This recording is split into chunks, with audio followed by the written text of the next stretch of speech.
In today's Whiteboard Leadership moment, I want to talk about formalizing partnerships. And here at Converge, we have many great partners. Just in the Orlando area, we have Pioneers across the lake. We have Crew and Wycliffe across the street. We have Reliant in our building.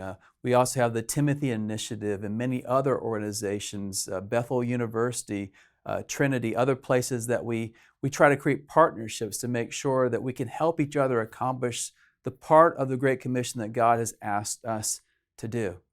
But there are a whole lot of opportunities, a whole lot of possibilities out there. And I think about the local church and how when I was in Arizona, how I looked for those partnerships as well. So what do you do? How do you actually find those partnerships? What do you do to create this bond, this connection that's going to allow you to move forward together for the years to come? Well, here's a 5-step process. I want to thank Jerry Sharpless from Crew, Campus Crusade for Christ, for his insights into this. And they've been doing these kind of partnerships for years, and I appreciate his willingness to help and share with his ideas with me. So the first level is the level of canvassing. We've got to go out there and explore the possibilities. We've got to find those who might be a part of a network or have the same common goal, common ground that we have in our ministry. And so we're going to go out there and look and try to make connections and talk to people we know about who else might be able to be a partner with us.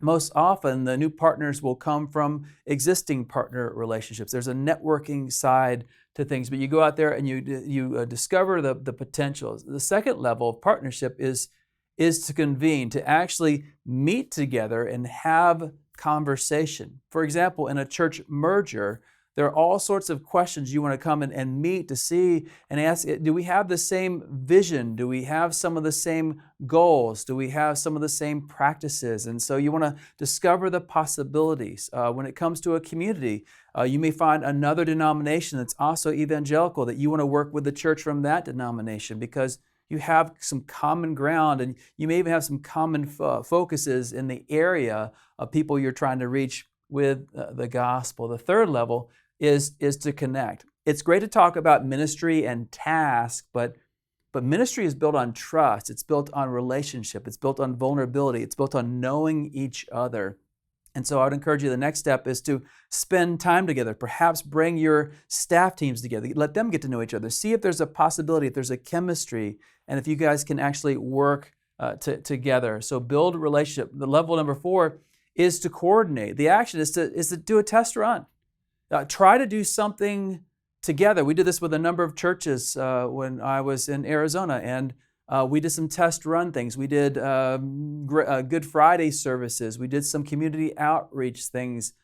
We also did church planting that became Vision Arizona. And so we had all these different things that we did. But the first test is typically something that is low cost, high gain, low risk. Low cost, high gain, low risk. Something you can do together just to see, would this possibly work? And once you've done a test run or two, the last level is to collaborate. We believe the same thing. We have the same desires. We have the same focus. We're trying to accomplish the same mission.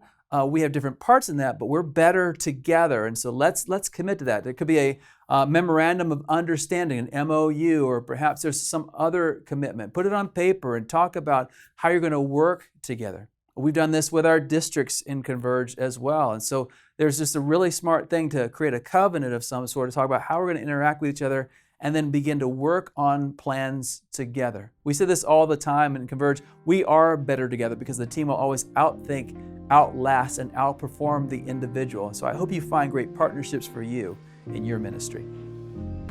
This has been a Converge Whiteboard Leadership Moment.